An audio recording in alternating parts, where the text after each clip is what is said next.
നരേന്ദ്രമോദിജിക്ക് സ്വാഗതം സുസ്വാഗതം, സ്വാഗതം സുസ്വാഗതം.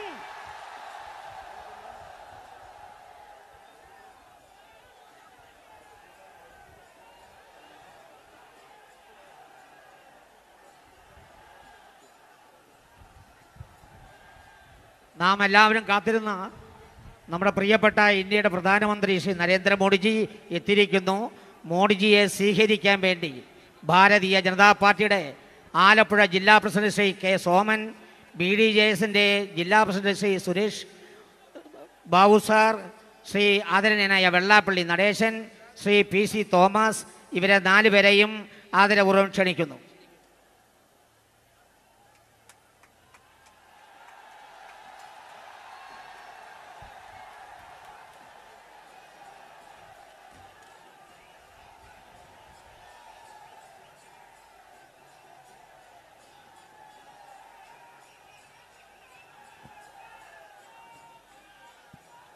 ആദരണീയനായ പ്രധാനമന്ത്രിയെ BJPയുടെ ആദരണീയനായ സംസ്ഥാന ഉപാധ്യക്ഷൻ ശ്രീ PM വേലായുധൻ ഷാൾ അണിയിച്ച് സ്വീകരിക്കുന്നു.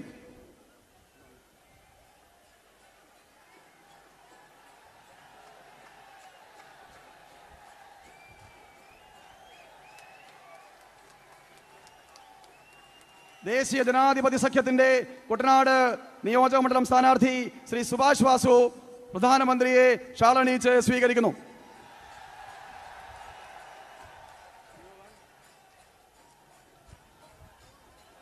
പ്രിയമുള്ളവരെ, ഈ മഹാസമ്മേളനം ഐതിഹാസികമായി മാറുക നമ്മുടെ ആദരണീയനായ പ്രധാനമന്ത്രിയുടെ പ്രസംഗത്തോടെയായിരിക്കും. അദ്ദേഹത്തിന് അതിനേറെ സമയം നൽകേണ്ടതായിട്ടുണ്ട്. ഈ സമ്മേളനത്തെ സ്വാഗതം ചെയ്യുന്നതിന് വേണ്ടി ദേശീയ ജനാധിപത്യ സഖ്യത്തിന്റെ കുട്ടനാട് നിയോജകമണ്ഡലം സ്ഥാനാർത്ഥി ശ്രീ സുഭാഷ് വാസുവിനെ ആദരവോടെ ക്ഷണിച്ചുകൊള്ളുന്നു.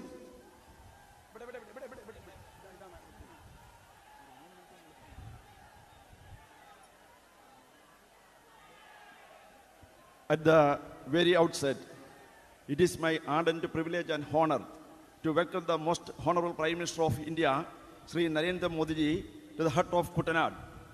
I also welcome the Honorable Vellapalli Nadeshan ji and all other distinguished dignitaries on and off of the dais. I invite the kind attention of our Prime Minister that the 75% of the population of Kuttanad lies below poverty line. And this part of the land is situated around 1.5 meter below the sea level. And hence, the water around the contaminated and causes chronic health problem, which is one of their main concerns.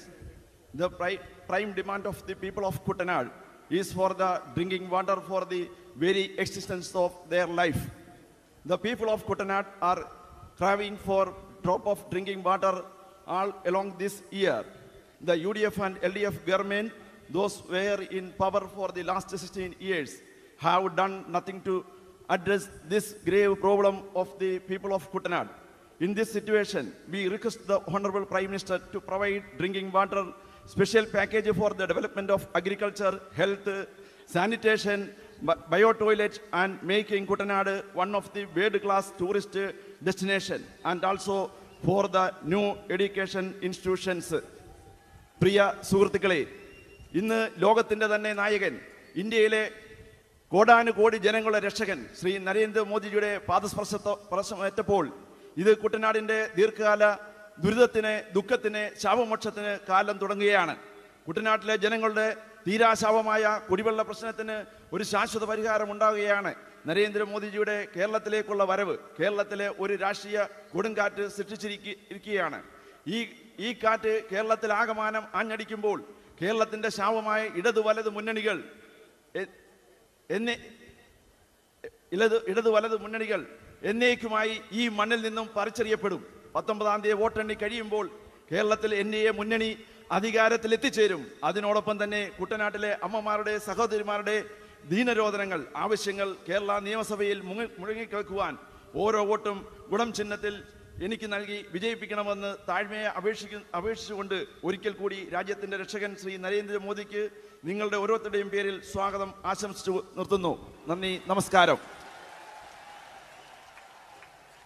With the permission of all of you, I request our Honorable Prime Minister of India, Narendra Modi ji, to inaugurate this August function, August Assembly.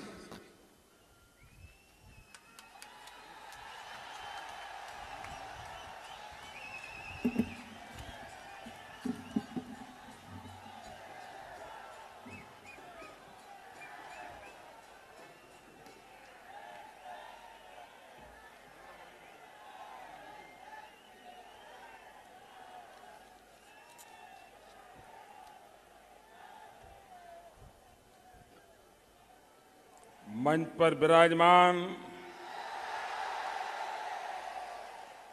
श्रीमान PS. Sreedharan Pillai, SNDP के महासचिव और मेरे परम मित्र श्रीमान वेलापल्ली नटेशन जी, BDJS के प्रदेश अध्यक्ष श्रीमान तुषार वेलापल्ली, केरल कांग्रेस प्रदेश अध्यक्ष श्रीमान पीसी थॉमस, बीडीजेएस उम्मीदवार श्रीमान सुभाष बसु, जेएसएस प्रदेश अध्यक्ष श्रीमान राजन बाबू, बीडीजेएस जिला अध्यक्ष श्रीमान सुरेश बाबू, प्रजा सोशलिस्ट पार्टी महासचिव श्रीमान के पुण्यपन, एसजेडी अध्यक्ष श्रीमान राजेंद्रन बीवी, एसएनडीपी अध्यक्ष श्रीमान सुवर्ण कुमार, श्रीमती प्रति निटेशन जी, भाजपा उम्मीदवार श्रीमान पीएस वेल्युधन, भाजपा जिला अध्यक्ष श्रीमान के सोमन, भाजपा के उम्मीदवार श्रीमान डी अश्विनी देव, बीडीजेएस के उम्मीदवार श्रीमान पीएस राजीव, भाजपा उम्मीदवार श्रीमान रंजीत श्रीनिवास, भाजपा उम्मीदवार श्रीमान एलपी जयचंद्रन, बीडीजेएस उम्मीदवार श्रीमान Saji M Panicker, BJP south zonal president श्रीमान परमेश्वरन और विशाल संख्या में पधारे हुए केरल के मेरे प्यारे भाइयों और बहनों,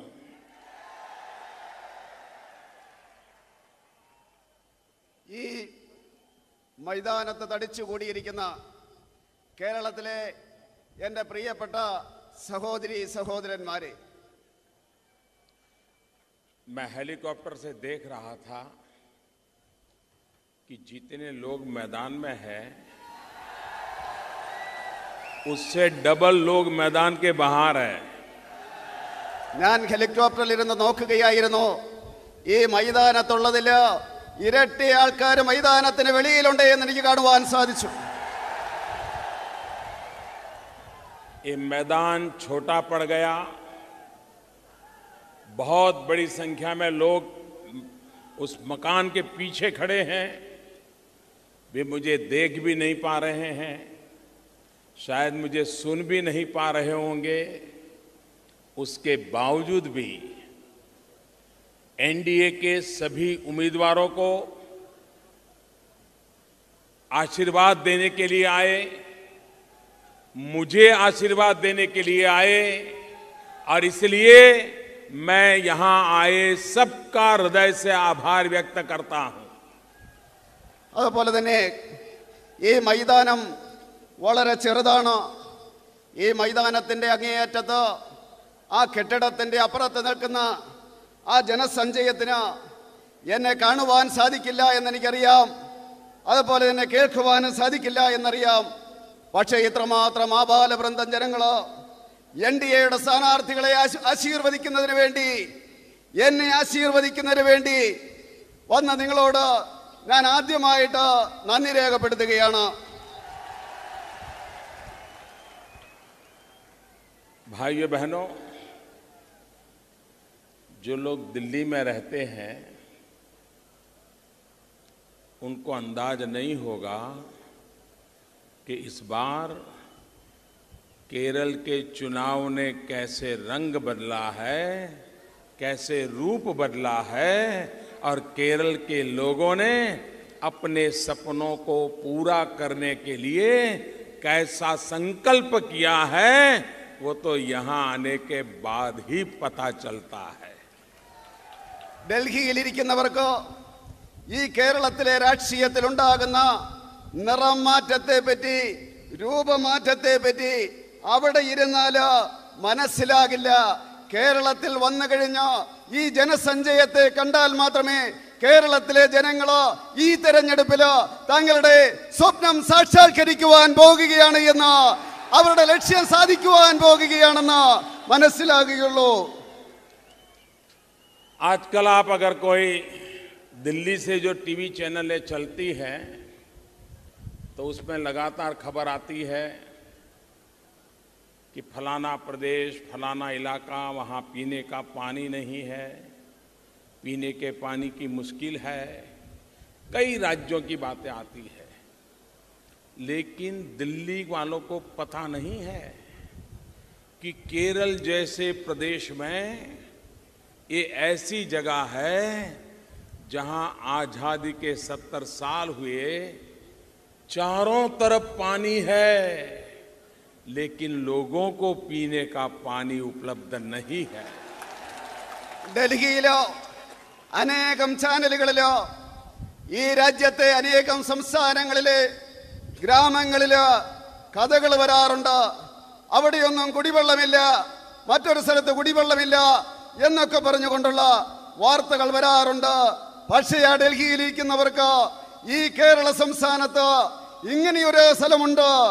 70 വർഷം നമ്മൾ സ്വാതന്ത്ര്യം കിട്ടിയതിന് ശേഷം ഈ പ്രദേശത്തെ മുഴുവൻ വെള്ളത്താൽ ചുറ്റപ്പെട്ട് കിടക്കുകയാണ്. പക്ഷേ കുടിക്കുവാൻ വെള്ളമില്ലാത്ത ഒരു സ്ഥലം ഉണ്ട് എന്നുള്ളത് അവർക്കറിയാൻ വയ്യാതിരിക്കുകയാണ്.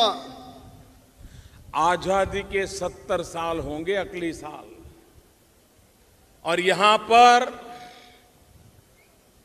कांग्रेस ने और कम्युनिस्टों ने लगातार राज किया है, लेकिन आपको पीने का पानी पहुंचाने की उनको चिंता तक नहीं है।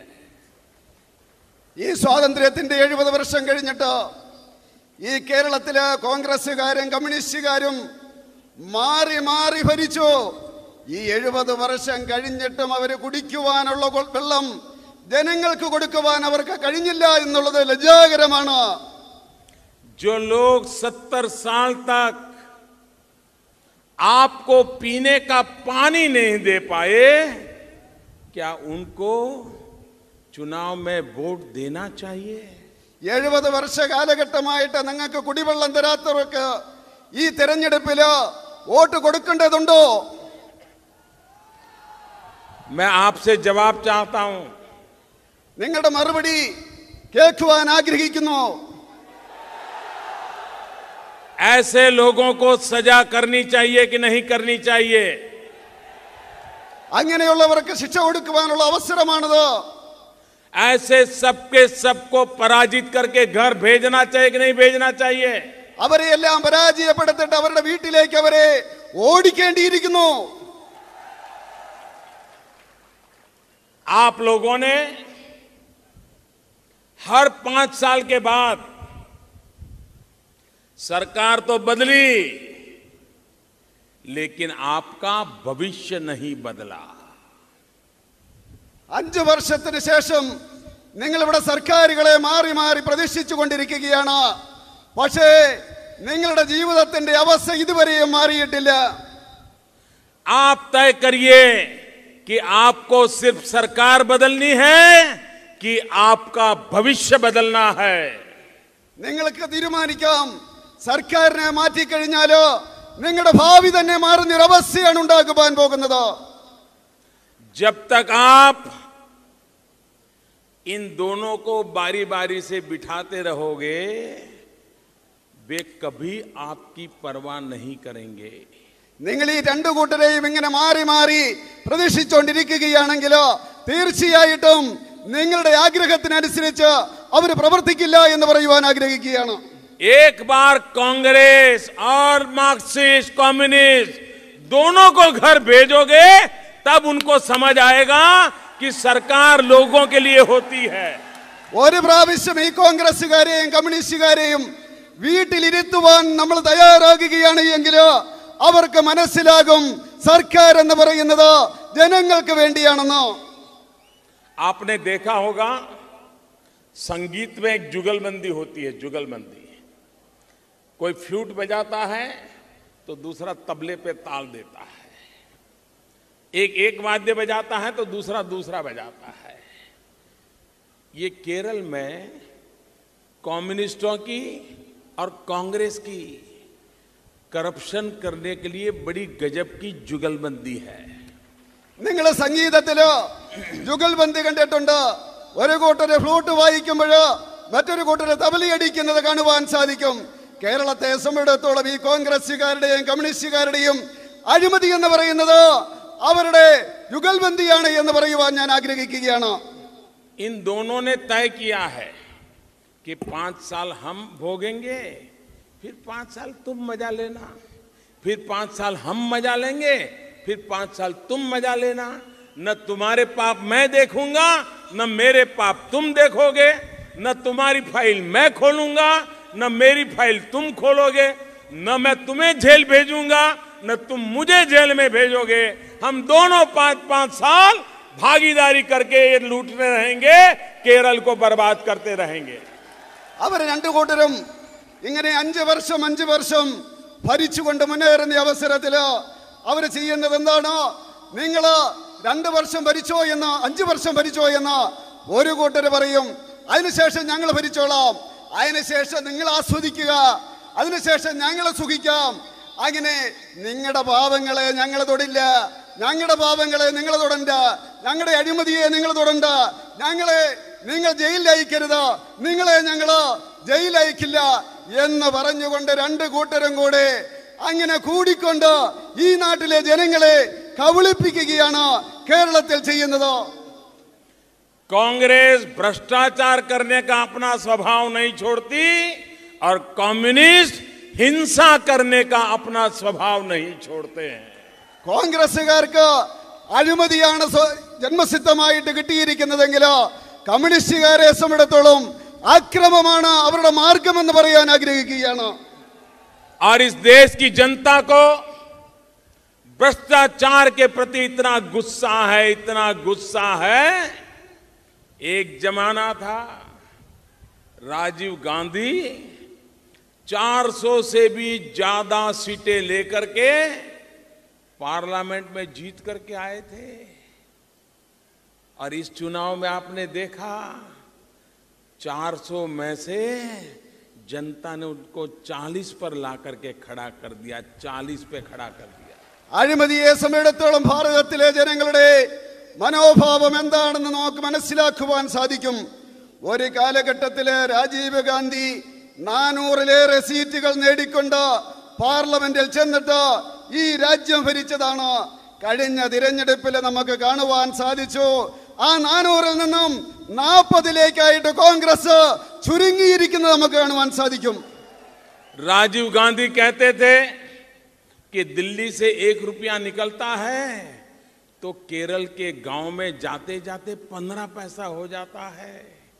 ये 85 पैसा कौन पंजा चुरा लेता था, कौन पंजा चुरा लेता था. രാജീവ് ഗാന്ധി പറയാറുണ്ടായിരുന്നു, ഡൽഹിയിൽ നിന്നും 1 രൂപ അയക്കുകയാണെങ്കിൽ, കേരളത്തിലെ ഗ്രാമത്തിലേക്ക് അയക്കുകയാണെങ്കിൽ അത് കേരളത്തിൽ എത്തിച്ചേരുന്നത് 15 പൈസ മാത്രമായിരിക്കും. ഞാൻ ചോദിക്കുവാൻ ആഗ്രഹിക്കുകയാണ്, ഈ 85 പൈസ ആരാണ് വിഴുങ്ങിക്കൊണ്ടിരുന്നത് എന്ന് ഞാൻ ചോദിക്കുവാൻ ആഗ്രഹിക്കുകയാണ്. और इसलिए मेरे भाइयों बहनों, दिल्ली में कितनी ही योजनाएं क्यों न बने, कितने ही रुपए भेजे क्यों न जाएं, लेकिन ये जो बीच में चोरी करने की दुकानें बंद नहीं होगी तो ये रुपया दिल्ली से निकलेगा लेकिन गरीब के घर तक नहीं पहुंचेगा. और इसलिए यहां भी केरल में भ्रष्टाचार करने वाले गरीबों का हक छीनने वाले, पैसे चुराने वाले, ऐसे सब लोगों को हमेशा हमेशा के लिए विदाई देने का ये चुनाव है। സഹോദരി സഹോദരന്മാരെ, ഞാൻ പറയുവാൻ ആഗ്രഹിക്കുന്നു, ആ ഡൽഹിയിൽ നിന്ന് എത്രമാത്രം പദ്ധതികൾ ഉണ്ടായാലും എത്രമാത്രം രൂപ എങ്ങോട്ട് അയച്ചാലും ഇങ്ങോട്ട് വരുന്ന വഴിയിൽ ആ പണം തട്ടിപ്പറിക്കുന്നതിന് വേണ്ടി ഇരിക്കുന്ന കള്ളന്മാരെ ശരിയാക്കിയില്ല എങ്കിലോ ആ പണം ദരിദ്രരുടെ അടുത്തെത്തില്ല, അവന്റെ ദാരിദ്ര്യം ഇല്ലാതാക്കുവാൻ സാധിക്കില്ല. അതുകൊണ്ട് ഞാൻ പറയുവാൻ ആഗ്രഹിക്കുകയാണ്, ആ അഴിമതി ഇല്ലാതാക്കിയെങ്കിൽ മാത്രമേ, അതുപോലെ തന്നെ ദരിദ്രരുടെ പ്രശ്നങ്ങൾ പരിഹരിക്കണമെങ്കിലോ ഈ അഴിമതിക്കാർക്ക് എന്നേക്കുമായിട്ട് വിട പറയണം അവരെ എന്നാണ് എനിക്ക് പറയുവാനുള്ളത്.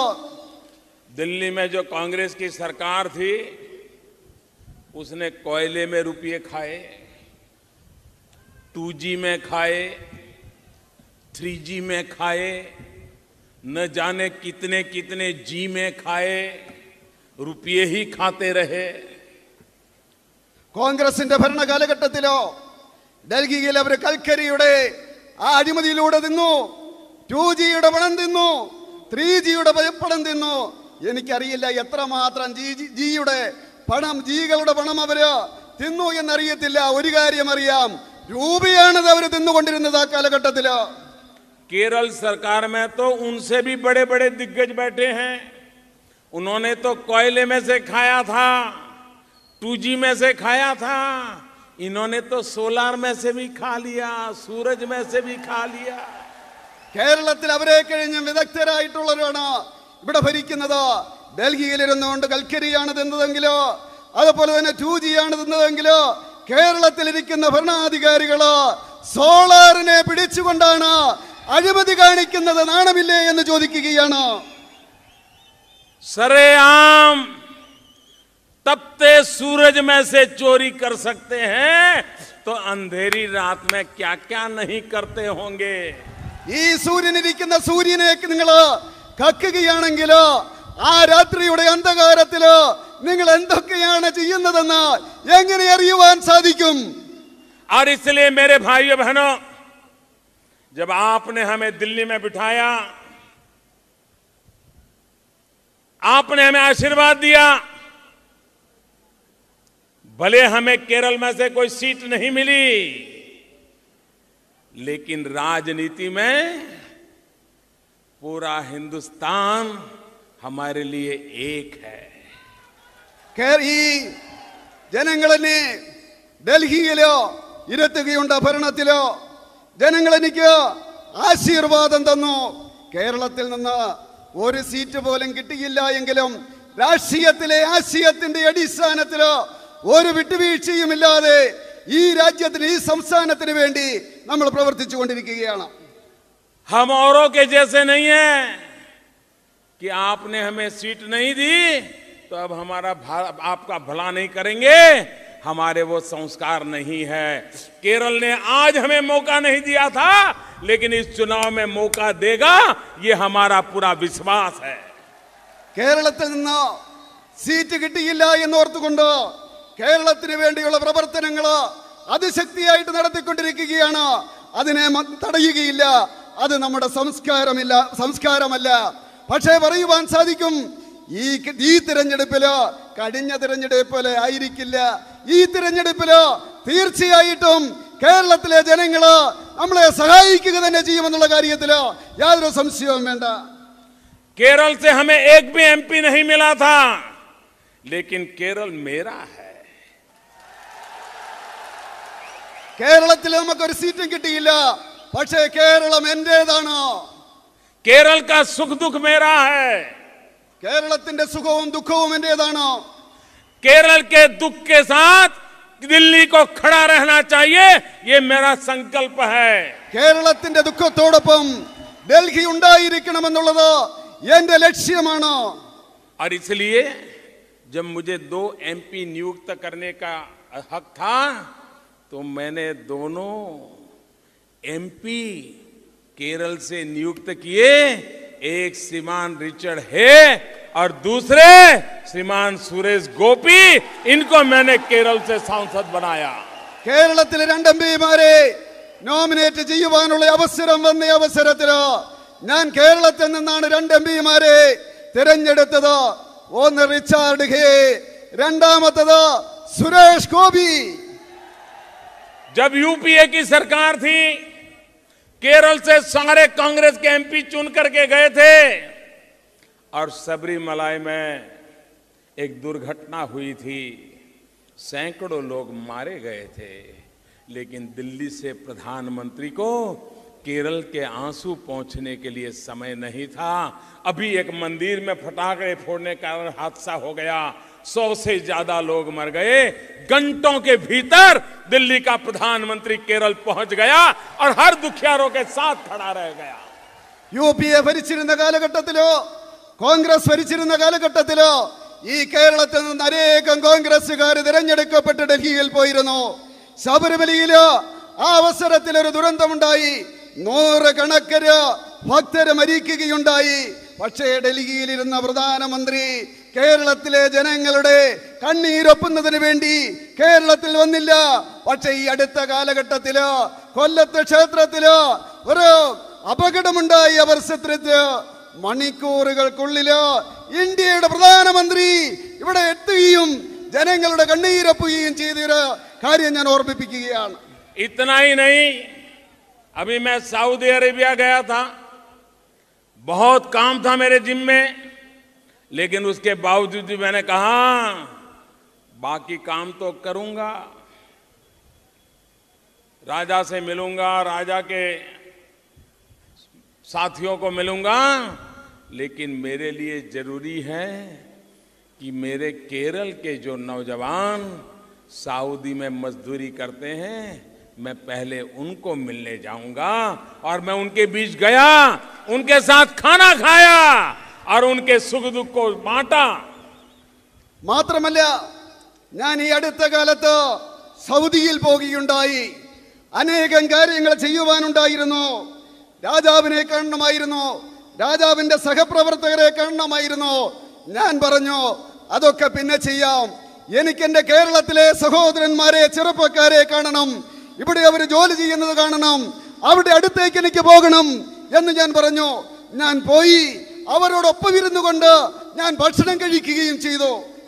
मैं अबू धाबी गया, बीच में दुबई गया, तो वहां भी मेरे केरल के भाई बहन जो वहां काम करते हैं उनको मैं जरूर मिलने गया, उनके सुख दुख पूछ करके आया, क्योंकि ये मेरा केरल है. അതുപോലെ തന്നെ അബുദാബിയിലും ദുബൈയിലും ഞാൻ പോയി. അവിടെ ജോലി ചെയ്യുന്ന സഹോദരന്മാരെ ഞാൻ കണ്ടു. അവരുടെ സുഖ ദുഃഖങ്ങള് ഞാൻ പങ്കിടുകയുണ്ടായി.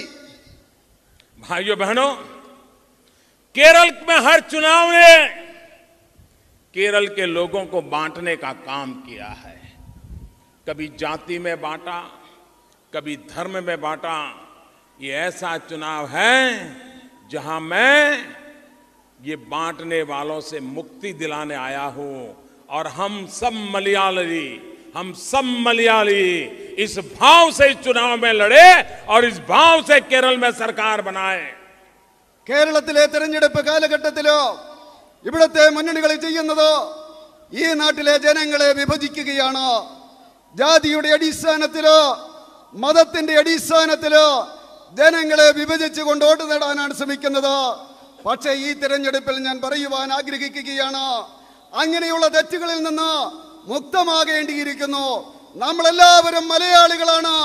ഒറ്റക്കെട്ടായിട്ട് മലയാളികളായിട്ട് നിന്നുകൊണ്ട് ഈ തെരഞ്ഞെടുപ്പില് മാറ്റം വരുത്തണം, നമ്മുടേതായിട്ടുള്ള സർക്കാർ വരണം. അതാണ് എന്റെ ആഗ്രഹം.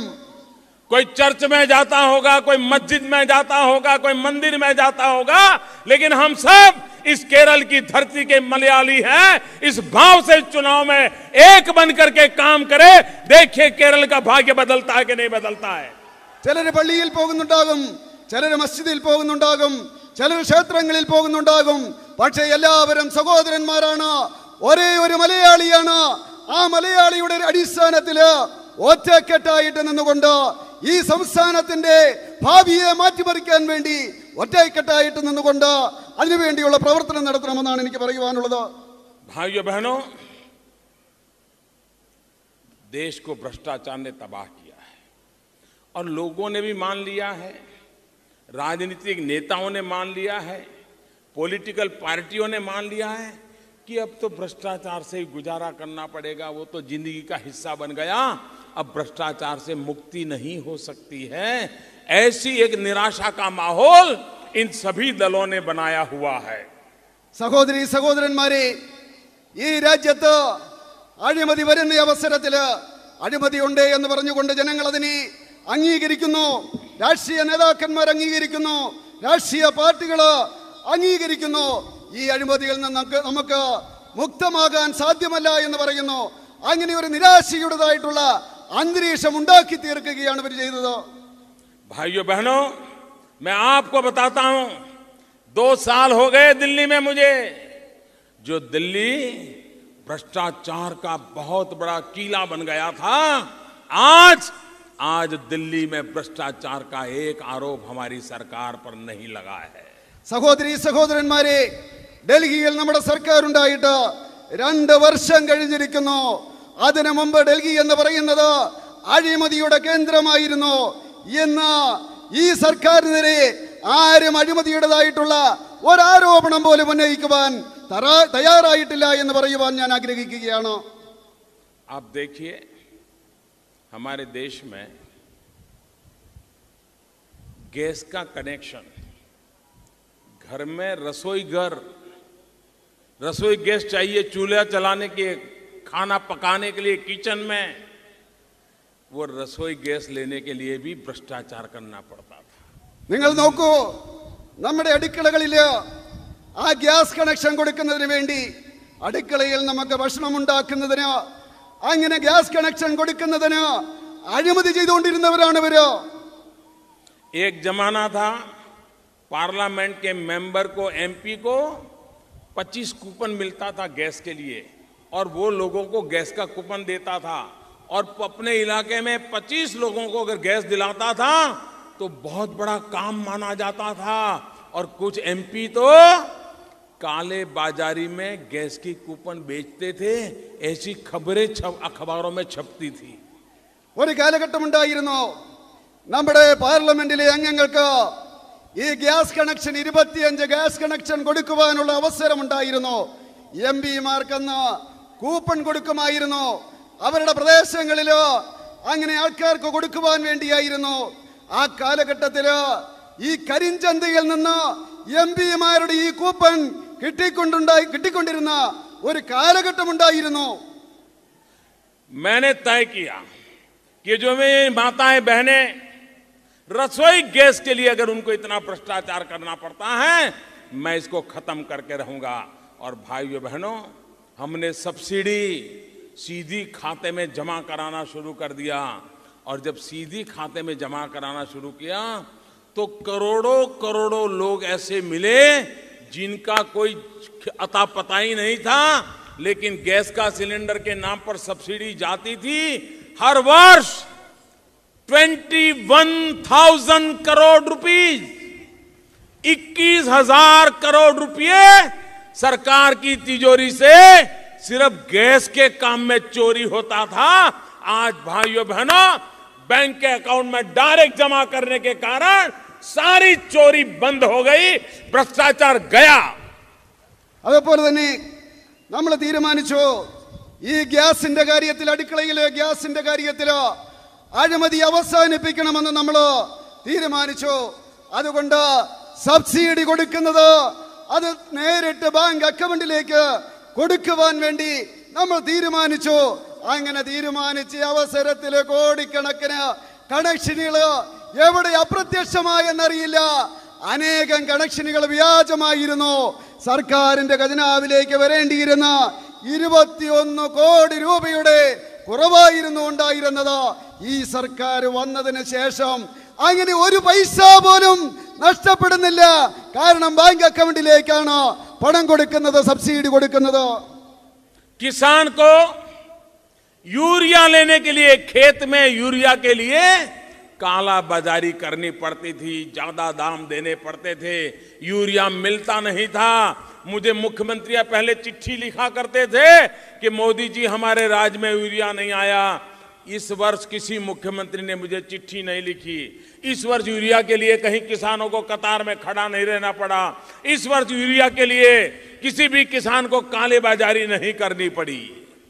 കാർഷിക രംഗത്ത് യൂറിയയിലും ഇതേ രീതിയിലുള്ള അഴിമതി ചെയ്തുകൊണ്ടിരുന്നു. കരിഞ്ചന്തയില് യൂറിയ വാങ്ങിക്കേണ്ട ഒരു കാലഘട്ടമുണ്ടായിരുന്നു.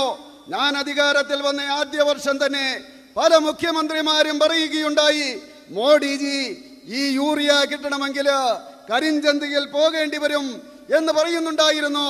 അതുകൊണ്ട് ഞാൻ തീരുമാനിച്ചു, ആ കാര്യത്തിൽ കരിഞ്ചന്ത പാടില്ല എന്ന് തീരുമാനിച്ചു. അതിന്റെ ഫലമായി ഈ വർഷം 1 കിലോയ്ക്ക് പോലും കരിഞ്ചന്തയിൽ കർഷകർക്ക് പോകേണ്ടി വന്നിട്ടില്ല എന്ന് പറയുവാൻ ആഗ്രഹിക്കുകയാണ്. 2 साल के भीतर भीतर मोदी ने ऐसा कैसा जादू किया कि यूरिया की चोरी बंद हो गई। लोगों को आश्चर्य हो रहा है। 2 വർഷത്തിനുള്ളില് മോഡിയെ ഇങ്ങനെയുള്ള രീതിയിൽ മാന്ത്രികമായിട്ട് ഈ അഴിമതിയെ ഇല്ലാതാക്കിയത് അവർക്കെല്ലാം അത്ഭുതമായിട്ട് മാറിയിരിക്കുകയാണ്. उसका कारण है, हमने एक महत्वपूर्ण निर्णय किया। हमने कहा यूरिया का नीम कोटिंग करेंगे। जो नीम का पेड़ पे फल होता है ना, उसका तेल यूरिया पर लगाएंगे। उसके कारण किसान को फायदा होगा। 10 किलो यूरिया उपयोग करता है तो 7 किलो से भी उसको अच्छा फायदा होगा। और यूरिया में नीम कोटिंग होगा तो कोई केमिकल फैक्ट्री वाले को काम ही नहीं आएगा, कोई चोरी नहीं होगी और किसान को यूरिया मिलना शुरू हो जाएगा। എന്തുകൊണ്ടാണ് ഈ യൂറിയയുടെ കാര്യത്തില് അഴിമതി ഇല്ലാതാക്കുവാൻ സാധിച്ചത്? ആര്യവേപ്പിന്റെ ആ എസൻസ് ഇല്ലേ, അത് കോട്ട് ചെയ്യുവാൻ തീരുമാനിച്ചു. ആര്യവേപ്പിന്റെ അത് കോട്ട് ചെയ്യാൻ തീരുമാനിച്ച അവസരത്തില് ഈ യൂറിയ പിന്നെ കെമിക്കൽ ഫാക്ടറികൾക്ക് കൊണ്ടുപോയി ഉപയോഗിക്കുവാൻ സാധിക്കില്ല. കർഷകന് കൃഷിക്ക് വേണ്ടി മാത്രം ഉപയോഗിക്കുവാനേ സാധിക്കുകയുള്ളൂ.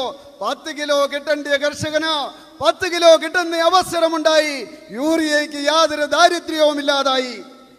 भाइयों बहनों, अगर इरादा साफ हो तो भ्रष्टाचार से भी देश को मुक्त किया जा सकता है। हमारे देश के नौजवान, हमारे केरल के नौजवान सरकारी नौकरी के लिए लिखित परीक्षा देते हैं, लिखित में डिस्टिंक्शन मार्क लाते हैं, लेकिन इंटरव्यू में फेल हो जाते हैं, नौकरी नहीं मिलती है।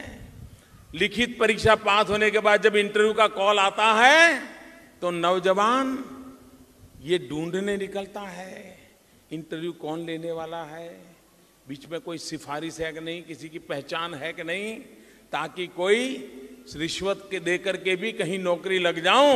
और मां गहने बेच करके बेटे को पैसे देती है कि बेटा जाओ कहीं ड्राइवर की, क्लार्क की कहीं नौकरी मिल जाए, देखो तुम। അതുപോലെ തന്നെ ഈ രാജ്യത്ത് അഴിമതി മുക്തമാക്കണമെന്ന് നമ്മൾ തീരുമാനിച്ചിരിക്കുകയാണ്. ഈ നാട്ടിലെ ചെറുപ്പക്കാര് ജോലിക്ക് വേണ്ടി, സർക്കാർ ജോലിക്ക് വേണ്ടി റിട്ടേൺ ടെസ്റ്റിന് വേണ്ടി പോകും. റിട്ടേൺ ടെസ്റ്റ് കഷ്ടപ്പെട്ട് ആ ചെറുപ്പക്കാരൻ പാസ്സാകും. അങ്ങനെ റിട്ടേൺ ടെസ്റ്റ് പാസ്സായി കഴിഞ്ഞാലോ പിന്നെ ഇന്റർവ്യൂ വരികയാണ്. ആ റിട്ടേൺ ടെസ്റ്റ് പാസ്സായ ചെറുപ്പക്കാരോ ഇന്റർവ്യൂവിന് കോൾ ലെറ്റർ വന്നു കഴിഞ്ഞാല് അവരിങ്ങനെ അന്വേഷിക്കുകയാണ്, ആരുടെ അടുത്ത് ചെന്ന് കഴിഞ്ഞാൽ ഇന്റർവ്യൂ പാസ്സാകും, ആർക്കാണ് കൈക്കൂലി കൊടുക്കേണ്ടത്, ആരെ പിടിച്ചാൽ ജോലി കിട്ടും. ഇനി പണം കൊടുത്തിട്ടാണേലും ജോലി കിട്ടുന്നതിന് വേണ്ടിയുള്ള ശ്രമമുണ്ടാകും. അതിപ്പോ വീട്ടുകാർ പറയും, മാതാക്കന്മാർ പറയും, മാതാപിതാക്കൾ പറയും, മകനെ നിങ്ങൾ കൊണ്ടുപോയി, നീ കൊണ്ടുപോയി പണം കൊടുക്കൂ. ഡ്രൈവറിന്റെ ജോലിയാകട്ടെ, ക്ലർക്കിന്റെ ജോലിയാകട്ടെ, ചെറിയ ജോലിയാകട്ടെ, എന്തെങ്കിലും കിട്ടട്ടെ എന്ന് പറഞ്ഞുകൊണ്ട് അഴിമതിയുടെ പുറകെ പോകുന്ന ഒരു കാലഘട്ടം ഉണ്ടായിരുന്നു. हमने तय किया कि ये नौजवानों को जो लूटने वाला काम चलता है, हमारा नौजवान जो रोजगार चाहता है उसको ये भ्रष्टाचार के लिए पैसे लाने की नौबत नहीं आनी चाहिए। और इसलिए हमने निर्णय कर दिया दिल्ली सरकार में, तीसरे और चौथे वर्ग में जो लिखित परीक्षा में मार्क होंगे उसी के आधार पर उसको नौकरी दी जाएगी। इंटरव्यू लेना ही बंद कर दिया, इसलिए भ्रष्टाचार के दरवाजे भी बंद हो गए। നമ്മൾ തീരുമാനിച്ചു, ഇങ്ങനെ റിട്ടേൺ ടെസ്റ്റ് എഴുതിയിട്ട് പാസ്സാകുന്ന ചെറുപ്പക്കാര് ഇന്റർവ്യൂവിന് വേണ്ടി അന്വേഷിച്ചുകൊണ്ട് അഴിമതിയുടെ പൈസ കൊടുത്തുകൊണ്ട് അങ്ങനെ അന്വേഷിച്ച് നടക്കുന്ന അവസ്ഥ അവസാനിപ്പിക്കണമെന്ന് നമ്മൾ തീരുമാനിച്ചു. നമ്മുടെ 3ാം ക്ലാസ്സും അതുപോലെ തന്നെ 4ാം ക്ലാസ്സും ജോലികളിലോ ഈ റിട്ടൺ ടെസ്റ്റ് പാസ്സാകുന്ന ചെറുപ്പക്കാർക്ക് ഇന്റർവ്യൂ ഇല്ലാതെ ജോലി കൊടുക്കുവാൻ നമ്മുടെ സർക്കാർ തീരുമാനിച്ചു. അങ്ങനെ അഴിമതി ഇല്ലാതായി. भाइयों बहनों, विकास करना है तो देश को भ्रष्टाचार से पहले मुक्ति दिलानी होगी और दूसरी तरफ चारों तरफ विकास करना होगा। मेरी सरकार का एक ही मंत्र है, विकास विकास और विकास। मेरी सरकार का एक ही मंत्र है, सबका साथ सबका विकास.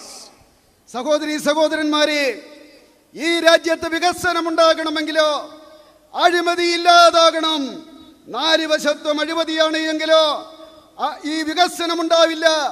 അതുകൊണ്ട് നമ്മൾ തീരുമാനിച്ചു, അഴിമതി ഇല്ലാതാക്കിക്കൊണ്ട് വികസനത്തിന് വേണ്ടി മാത്രം നിലകൊള്ളുന്ന സർക്കാരാണ് എന്ന് നമ്മൾ തീരുമാനിച്ചു. നമ്മുടെ മുദ്രാവാക്യം എന്ന് പറയുന്നത് എല്ലാവരോടുമൊപ്പം എല്ലാവരുടെയും വികസനം എന്നാണ് നമ്മുടെ മുദ്രാവാക്യം.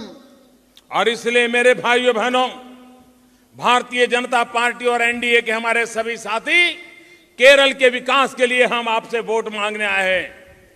हम केरल को एक नई ऊंचाइयों पर ले जाने के लिए आपसे वोट मांगने आए हैं। और इसलिए मैं आपसे आग्रह करता हूं कि इन दोनों लोगों ने बहुत लूट लिया है। अब केरल के भविष्य को बनाने के लिए भारतीय जनता पार्टी और एनडीए के साथियों को विजयी बनाइए, ये मैं आपको प्रार्थना करने आया हूं. സഹോദരി സഹോദരന്മാരെ, ബിജെപിയുടെയും അതുപോലെ തന്നെ എൻഡിഎയുടെയും സ്ഥാനാർത്ഥികളെ വിജയിപ്പിക്കുന്നതിന് വേണ്ടി നിങ്ങളോട് അപേക്ഷിക്കുവാൻ വേണ്ടിയാണ് ഞാൻ വന്നത്. ഈ കേരളത്തെ പല മടങ്ങ് ഉന്നതിയിലേക്ക് നയിക്കുന്നതിന് വേണ്ടി നിങ്ങളോട് അപേക്ഷിക്കുന്നതിന് വേണ്ടിയാണ് വന്നത്. ഈ 2 കൂട്ടരും ഈ കേരളത്തെ കൊള്ളയടിക്കുന്നത് അവസാനിപ്പിക്കുന്നതിന് വേണ്ടി, നമ്മുടെ കേരളത്തിന്റെ ഭാവി ശോഭനമാക്കുന്നതിന് വേണ്ടി എൻഡിഎ ബിജെപി സ്ഥാനാർത്ഥികളെ വിജയിപ്പിക്കണമെന്ന് ഞാൻ അഭ്യർത്ഥിക്കുകയാണ്. समृद्ध केरलम, सुरक्षित केरलम, स्वच्छ केरलम, विकसित केरलम, अरिमति रहित केरलम, तिनेवेंडी निंगल उड़े वोट एनडीए नलक्की साही कुका संपूर्ण माटतिल वेंडी एनडीए के वोट ए चुका. नमक्कु वेंडी नलेक्कु वेंडी नमुक्कु ओन्नीचु निंगाम एनडीए को ओप्पम. बहुत बहुत धन्यवाद.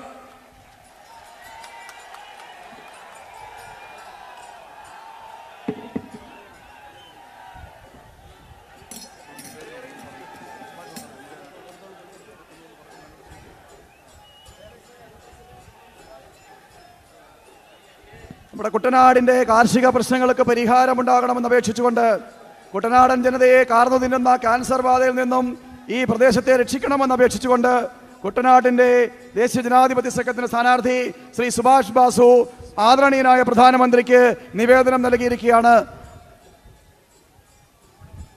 S N board member രചിച്ചിട്ടുള്ള